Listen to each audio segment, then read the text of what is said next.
오늘 하나님의 말씀은 열왕기상 3장 16절에서 28절의 말씀입니다. 구약성경 515쪽입니다. 열왕기상 3장 16절에서 28절의 말씀 교독으로 봉독하겠습니다. 그때에 창기 두 여자가 왕에게 와서 그 앞에 서며 한 여자는 말하되 내 주여, 나와 이 여자가 한 집에서 사는데 내가 그와 함께 집에 있으며 해산하였더니 내가 해산한 지 사흘 만에 이 여자도 해산하고 우리가 함께 있었고 우리 둘 외에는 집에 다른 사람이 없었나이다. 그런데 밤에 저 여자가 그의 아들 위에 누우므로 그의 아들이 죽으니 그가 밤중에 일어나서 이 여종 내가 잠든 사이에 내 아들을 내 곁에서 가져다가 자기의 품에 누이고 자기의 죽은 아들을 내 품에 누였나이다. 아침에 내가 내 아들을 젖먹이려고 일어나 본즉 죽었기로 내가 아침에 자세히 보니 내가 낳은 아들이 아니더이다 하매 다른 여자는 이르되 아니라 산 것은 내 아들이요 죽은 것은 내 아들이라 하고 이 여자는 이르되 아니라 죽은 것이 내 아들이요 산 것이 내 아들이라 하며 왕 앞에서 그와 같이 쟁론하는지라. 왕이 이르되 이 여자는 말하기를 산 것은 내 아들이요 죽은 것은 내 아들이라 하고 저 여자는 말하기를 아니라 죽은 것이 내 아들이요 산 것이 내 아들이라 하는도다 하고 또 이르되 칼을 내게로 가져오라 하니 칼을 왕 앞으로 가져온지라. 왕이 이르되 산 아이를 둘로 나누어 반은 이 여자에게 주고 반은 저 여자에게 주라. 그 산 아들의 어머니 되는 여자가 그 아들을 위하여 마음이 불붙는 것 같아서 왕께 아뢰어 청하건대 내 주여 산 아이를 그에게 주시고 아무쪼록 죽이지 마옵소서 하되 다른 여자는 말하기를 내 것도 되게 말고 내 것도 되게 말고 나누게 하라 하는지라. 왕이 대답하여 이르되 산 아이를 저 여자에게 주고 결코 죽이지 말라. 저가 그의 어머니이니라 하매 온 이스라엘이 왕이 심리하여 판결함을 듣고 왕을 두려워하였으니 이는 하나님의 지혜가 그의 속에 있어 판결함을 봄이더라. 아멘. 이 시간에 열왕기상 말씀을 계속해서 나눕니다. 내 속에 있는 하나님의 지혜라는 제목인데요. 여러분, 이런 이야기가 있습니다. 영국의 유명한 왕 헨리 4세 때 있었던 일인데요. 그 당시에 왕은 나라를 잘 다스리려고 하는데 부녀자들이요 지나치게 사치를 했대요. 이 나라에 사치 풍조가 들면 이게 이제 나라가 어려움을 많이 겪게 됩니다. 이 왕은요 부녀자들이 금부치와 보석을 지니는 것을 금하기로 작정을 합니다. 그래서 금령을 내렸어요. 보석과 금부치를 지니지 마라. 근데 아무리 뭐 금령을 내렸다고 해도 여러분 인간의 그 욕구라는 게 있잖아요. 그게 제대로 먹히지 않는 거예요. 그 풍조가 제대로 잡히지 않는 겁니다. 그러면 어떻게 하면 좋겠습니까? 뭐 요즘식으로 말하면 그러면 뭐 금부치나 보석을 달거나 소유한 그 부녀자들 뭐 다 잡아가지고 공권력으로 뭐 벌을 줍니까? 그럴 수 없잖아요. 왕이 가만히 생각하다가 지혜를 짜냈어요. 그 지혜가 뭐냐면 새로운 법령을 발표합니다. 그 법령이 뭐였냐면 모든 부녀자들이 금부치와 보석을 지니는 것을 금한다. 단 창녀에게만은 허락한다. 이런 금령을 내린 거예요. 이렇게 법령이 발표되니까 순식간에 사치 풍조가 사라졌다 하는 그런 이야기예요. 여러분, 이런 것이 지혜 아니겠습니까? 나라를 다스리는 지도자 왕에게 필요한 지혜가 바로 이런 지혜 같아요. 우리나라 정치인들도 이런 지혜를 좀 가졌으면 좋겠다 하는 그런 생각합니다. 여러분, 아무리 벌금 물려봤자요, 아무리 감사해봤자입니다. 아무리 막 이렇게 저렇게 고소하고 구속해도요 그게 멈춰지질 않잖아요. 그렇죠? 지혜가 필요하다 이런 생각이 들어요. 또 이런 이야기도 있습니다. 음악회에서 있었던 일인데 막이 올라가는 순간에 매니저가 이렇게 보니까 관객 속에 커다란 모자를 쓴 한 할머니가 모자를 벗지 않고 앉아 있는 거예요. 분명히 공연장 내에서는 모자를 벗어주십시오 하는 그런 안내판이 붙어 있는데도 모자를 벗지 않고 쓰고 있는 겁니다. 매니저가요 마이크에다 대고 이렇게 말합니다. 신사 숙녀 여러분 주목해 주십시오. 그리고 이어서 이야기합니다. 당 극장에서는 나이 많은 분들께 모자 쓰는 것을 허락합니다 하고 이렇게 안내 멘트를 했대요. 그랬더니 이 할머니가 모자를 쓱 이렇게 벗더랍니다. 역시 지혜라고 생각해요. 힘으로 다스려야 될 때가 있지만 여러분, 세상이라는 것이, 인생사라는 것이요, 관계라는 것이 힘의 논리가 아닌 지혜로 다스려야 될 때가 더 많다 하는 것을 많이 느끼게 됩니다. 그래서 영국의 유명한 사상가 칼라일은요 이런 얘기를 합니다. 사람에게 제일 무서운 것은 행운과 행복이 없는 것이 아니라 지혜가 없다는 것이다, 이렇게 이야기했어요. 여러분, 지난 시간에 우리가 하나님께서 솔로몬에게 내가 너에게 무엇을 줄고 구하라 이렇게 말씀하셨어요. 그때에 솔로몬이 하나님께 뭘 구합니까? 지혜를 구하는 거예요. 그런데 여러분, 우리가 지혜와 지식의 차이가 있습니다. 지혜와 지식이 어떤 차이가 있냐면, 지식은 편안한 상태에서 머리로 습득할 수 있겠지만 지혜는 대체로 삶의 고난과 고통 속에서 실제 경험으로 습득되는 것이 지혜라는 거예요. 지식의 삶의 경험과 또 깊은 사고력이 더해질 때에 이제 지혜가 생기게 된다는 그런 이야기입니다. 그래서요, 지식은요 너와 내가 있으면 둘이에요, 둘. 그런데 지혜는요 너와 내가 하나가 될 수 있다라고 말하는 것이 지혜라는 이야기예요. 그래서 아인슈타인은요 이런 얘기했습니다. 전문 지식만 갖춘 사람은 잘 훈련된 개와 같은 상태다. 이렇게 좀 무시무시한 얘기도 했어요. 여러분, 지식만으로는 참된 인성을 갖기가 참 어려워요. 그래서 우리에게는요 뭐가 필요합니까? 지혜가 필요하다는 거예요. 모든 것에 항상 감사하고 세상을 사랑하는 마음으로 살아갈 때에 지혜가 쌓이고 그리고 행복한 삶이 이루어진다고 믿습니다. 이런 의미에서요 지혜는 신앙을 낳고 지식은 교만을 낳는다라고도 이야기할 수 있을 것 같아요. 우리 믿음의 사람들은 그렇기 때문에 그 어느 때보다도 지혜를 구해야 될 줄로 믿습니다. 여러분, 오늘 본문에 보면 두 여인의 이야기가 나와요.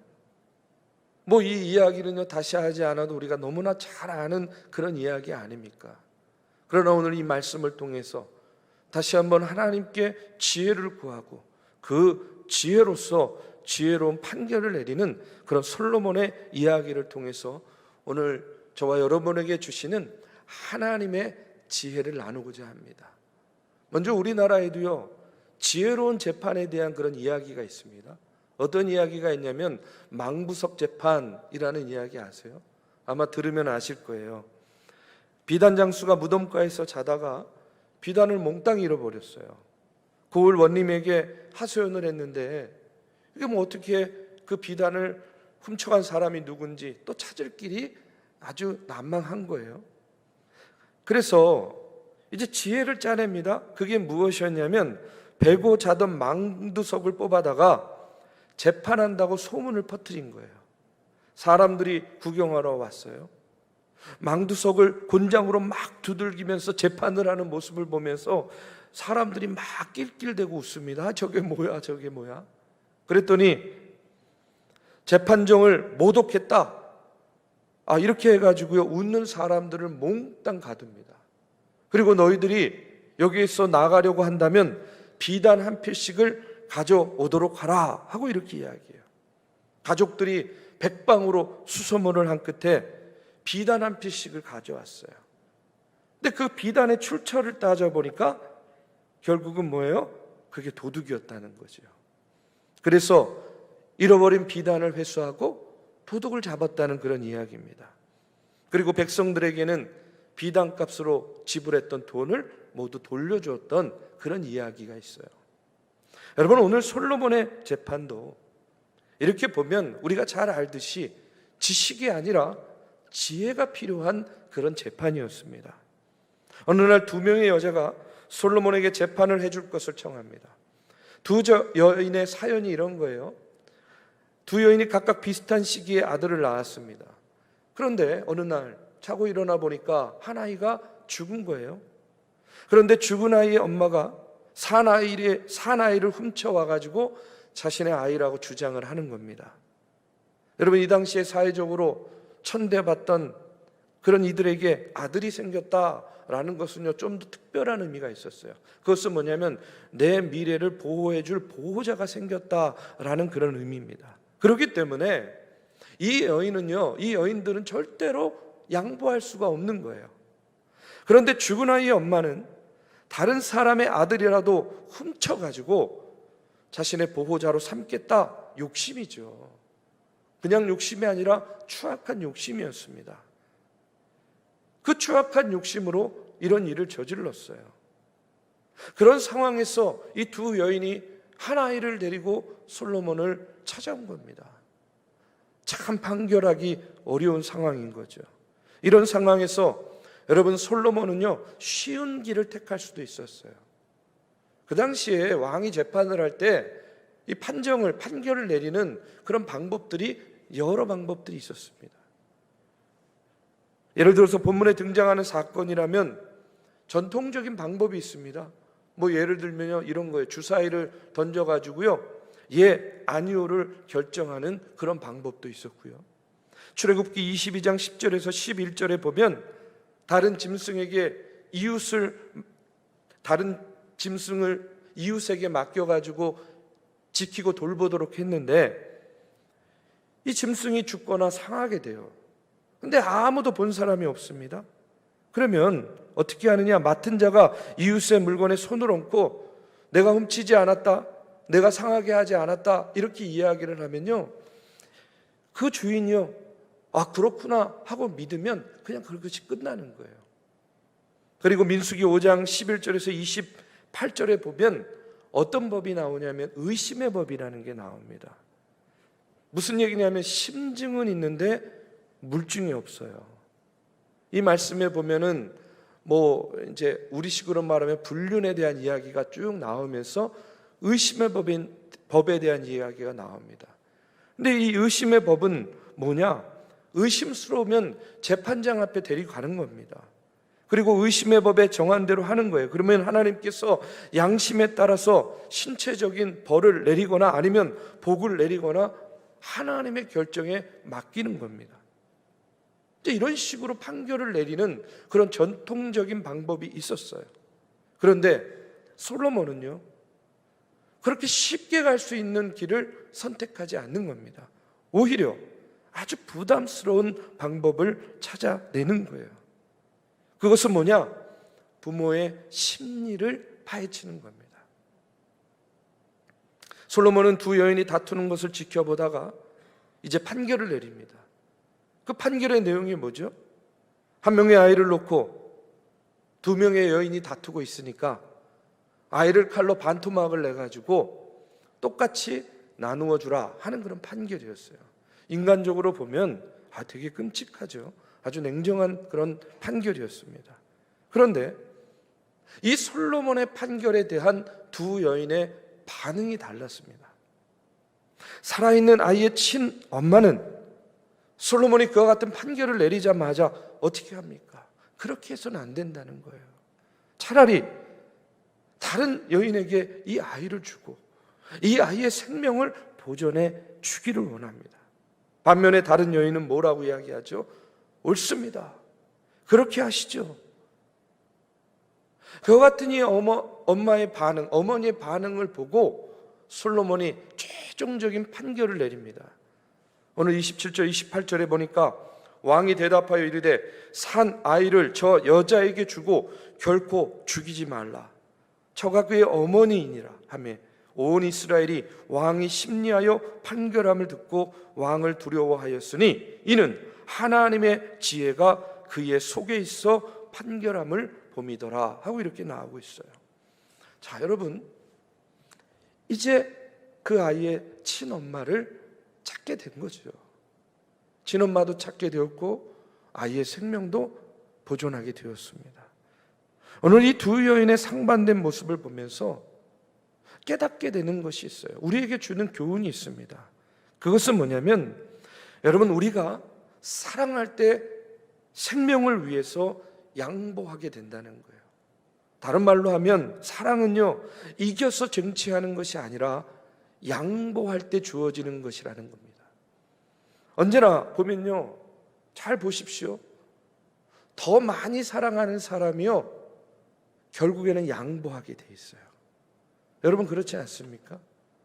우리 인간관계 속에서도요, 더 많이 사랑하는 사람이 결국에는 양보하는 것을 보게 돼요. 여러분, 그러면 내가 더 많이 사랑하기 때문에 양보했어요? 그러면 손해보는 걸까요? 양보가 손해일까요? 저는 그렇지 않다고 생각합니다. 왜냐하면 오늘 말씀도 보십시오. 이 아이에 대한 사랑으로 행동하지 않았으면 결국 어떻게 되는 거예요? 그 아이의 생명이 사라지는 거 아닙니까? 죽는 거 아니에요? 만약에 두 여인이 모두 아이를 양보하지 않겠다 하고 끝까지 버텼다고 한다면 그 아이는 어떻게 되는 거예요? 왕이 판결을 내렸으니까 두동강 나는 거 아닙니까?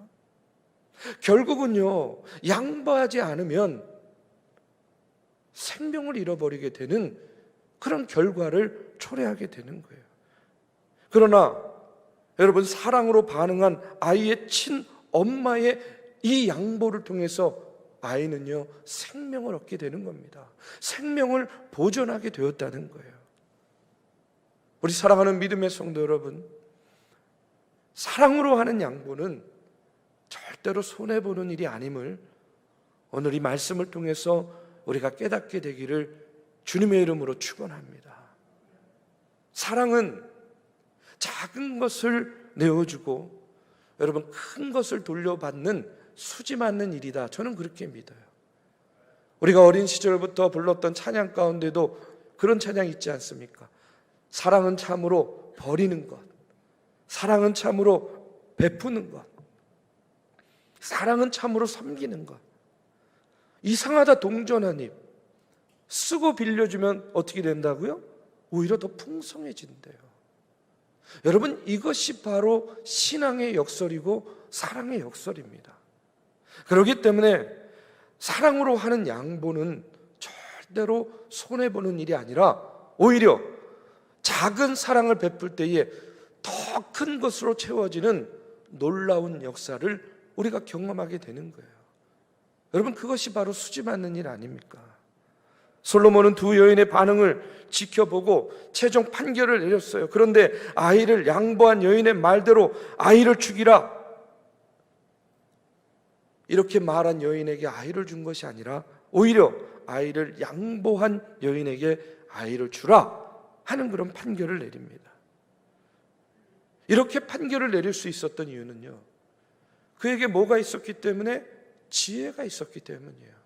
그런데 그 지혜는 어디에서부터 오는 것이었냐면 하나님께로부터 온 지혜였다는 그런 이야기입니다. 솔로몬은요, 하나님의 그 말씀을 듣는 귀가 있었어요. 하나님의 마음을 헤아릴 수 있는 그 마음을 가지고 있었다는 그런 이야기예요.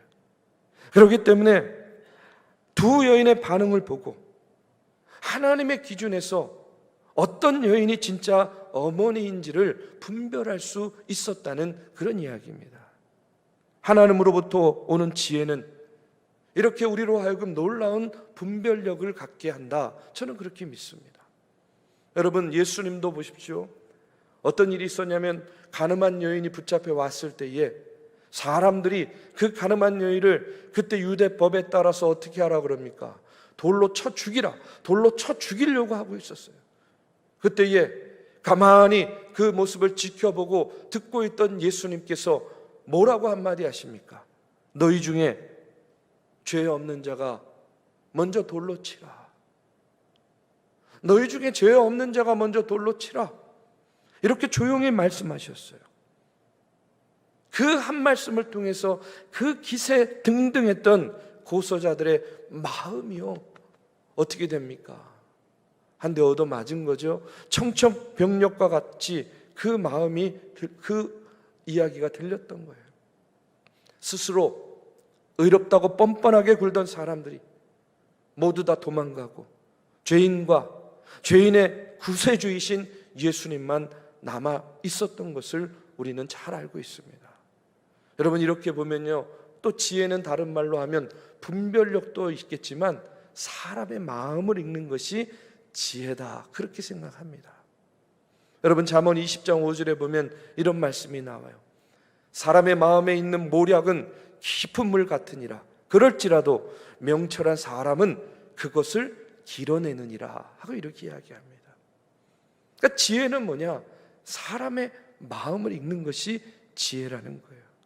솔로몬은 두 여인의 사이에서 서로 다른 그 마음을 읽어낸 겁니다.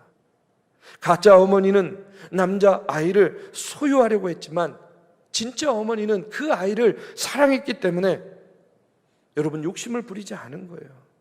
수단과 방법을 가리지 않고 붙들어서 자기의 소유로 삼으려고 하는 그 욕심에 얽매이지 않고, 이 아이가 살아 있을 수만 있다면 그저 지켜보는 것만으로도 나는 만족할 수 있습니다 하는 그런 마음을 가지고 어떻게 한 거예요? 양보한 거죠. 진짜 어머니에게는요, 자녀가 소유가 아니라 하나님께서 자신에게 맡겨준 기업으로 여겨진 겁니다. 하나님께서 자기에게 주신 선물로 여겨졌기 때문에 스스로 그 아이의 생사를 자기가 판단할 수 없는 거였어요. 그러나 가짜 어머니는 아이조차도 어떻게 본 거예요? 소유물로 본 거예요. 자기의 결정에 따라서 그 아이의 생사를 결정 지을 수 있다라고 생각을 한 겁니다. 여러분, 요즘 세태를 보면요, 생명을요 소유로 보는 사람들이 얼마나 많습니까? 그래서 자신이 살릴 수도 있고 자신이 죽일 수도 있다라고 생각해요. 생명을 경외하지 않습니다. 생명을 등한시하는 그런 모습들을 우리가 얼마나 많이 보게 됩니까? 여러분, 그 시절 유대 나라에서는요, 남자 아이를 갖는 것은요 여자의 본분을 다한 것으로 생각했는데 다행히 남자아이가 태어난 거예요. 그런데 그 아이를 가짜 엄마는 어떻게 봤냐면 내 한을 풀어줄 나의 소유물로 그 아이를 봤다는 그런 이야기입니다.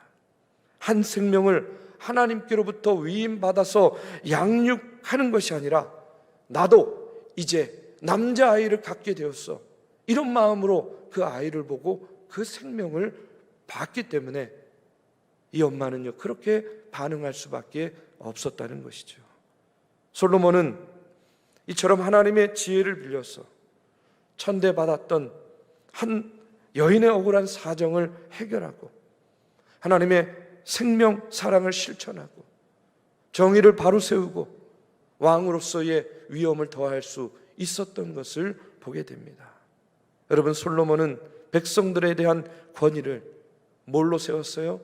법으로 세웠어요? 아닙니다. 지혜로 세운 것을 우리가 오늘 말씀을 통해서 다시 한번 보게 됩니다. 결론적으로 솔로몬의 지혜는요 어디에서부터 온 것입니까? 하나님께로부터 온 것이고, 그 하나님께로부터 온 지혜를 가지고 솔로몬은요 분별을 하였고, 무엇보다 그 지혜를 가지고 사람의 마음을 읽고 온전한 판결을 내릴 수 있게 되었다는 그런 사실이에요. 우리 사랑하는 믿음의 성도 여러분, 오늘 우리도 하나님께로부터 이와 같이 지혜를 구하는 하나님의 자녀가 되어야 될 줄로 믿습니다. 우리가 세상을 분별하고 우리가 상황을 분별하고 우리의 영적인 상태를 분별하고 우리의 신앙을 분별해야 되는 그런 지혜는요, 여러분 땅에서 오는 지혜가 아니라 하늘에서 오는 지혜로만 우리가 그것을 분별해낼 수 있다라는 거예요. 저도 목회를 하면서 늘 언제나 하나님께 구하는 것이 뭐냐? 하나님, 상황을 분별할 수 있는 지혜를 더하여 주시옵소서. 세대를 분별할 수 있는 지혜를 더하여 주시옵소서. 늘 언제나 분별할 수 있는 지혜를 구해요. 왜 그러냐면 그 분별을 잘못하게 되면 잘못된 결정을 하는 거 아니겠습니까? 하나님께서 원하시지 않는 길로 나아가는 것 아니겠어요? 그것이 저 개인의 선택과 결정으로만 끝나면 상관이 없겠지만 여러분 그렇지 않잖아요. 주의 종을 영적으로 의지하는 수많은 성도님들이 계시지 않습니까? 그런 성도님들을 생각한다면 내가 목사로서 주의 종으로서 하나님께로부터 분별의 지혜를 받는 것이 얼마나 중요한지를 다시 한번 오늘의 말씀을 통해서 저부터 깨닫게 돼요. 우리 사랑하는 믿음의 성도 여러분, 하늘로부터 오는 지혜를 구하시기를 바랍니다. 분별의 지혜를 구하시기 바랍니다. 그래서 우리의 선택과 우리의 결정이요 늘 언제나 하나님을 기쁘시게 하는, 하나님께서 원하시는 그런 결정과 선택으로 이 어려운 때에 여러분의 하나님의 뜻과 하나님의 사명을 감당해 나아가는 저와 여러분이 되시기를 시간 주님의 이름으로 축복합니다.